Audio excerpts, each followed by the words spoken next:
Hey guys, thanks so much for joining me for a little Sunday praise. Today I am so drawn to the encouraging story of Gideon as he is weary yet pursuing. So I want to share a little bit of that with you and just encourage you and motivate you to go into your next week with a little bit of extra love and extra energy.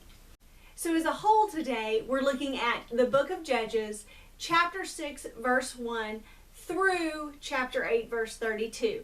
But I'm just going to give kind of an overview, and then we're going to dive into a few extra tidbits of information and goodness for our day.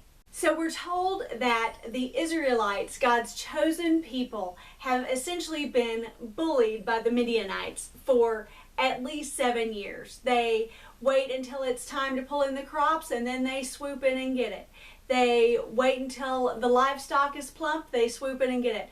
The Midianites are essentially the bullies on the playground taking the lunch money of the Israelites. That is putting it lightly. They take everything, and the Israelites have just lived in such oppression for so long. So meanwhile, either because of or as a result of this oppression, the Israelites, the chosen people of God, have been doing evil in God's eyes. They've been worshiping other idols, and they've just been living depraved lives. But in chapter 6, verse 6, we are told that finally, after all of these years of oppression, that the Israelites cried out to the Lord, and immediately He answered. He answers in the way of a prophet who He sends to speak to the Israelites as a whole. And then He also sends an angel of the Lord to speak specifically to Gideon, who is in the family that is the least prominent in the tribe, and he is the youngest in his family. So not only is he just beaten down along with the rest of the Israelites in his clan, but he also is the least of these. And that is who God chose to save the Israelites once again from their own self-destruction. When God directly instructs Gideon to lead his people, Gideon is the opposite of the mighty warrior that we envision as being the great biblical leader who would save an entire people. Gideon doubts at every step. He tests God over and over. He takes backup even when God has specifically given him instructions, and he certainly doesn't need backup. But even through all of this self-doubt, and apparently a whole lot of God doubt in a lot of ways, because he just keeps testing and questioning, and it's not what we tell ourselves that we would do if God spoke directly to us. In fact, the Bible says that they spoke face to face.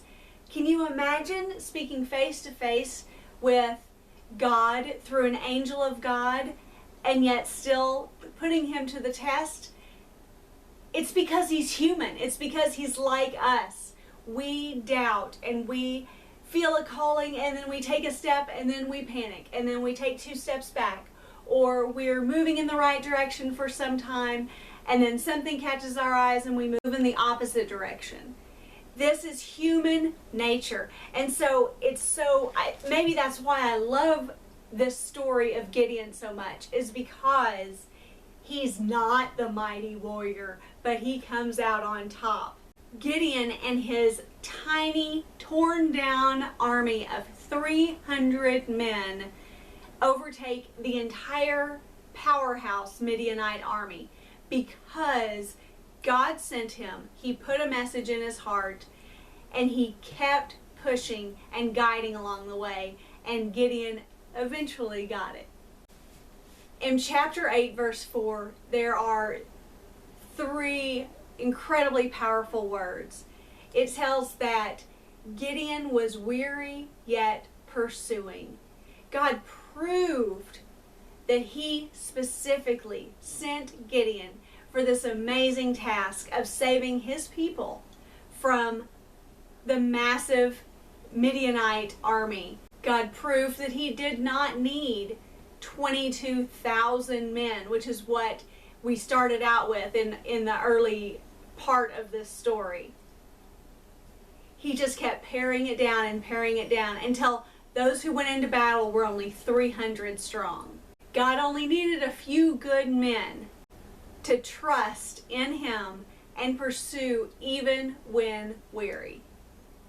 If you are weary, I hope that this story of Gideon helps lift you up and gives you some mighty encouragement. Victory comes to those who never give up. So if you haven't reached the other side of your own Midian army yet, you just hang in there and keep trusting that the little battles that we fight every day are just pieces of the victory that we are achieving in the greater war in the Lord's name. It is okay to be weary, but be weary yet pursuing. Thank you for tuning in today. I love the story of Gideon. I hope you've enjoyed it also, and I hope you come back next week for another Sunday Praise.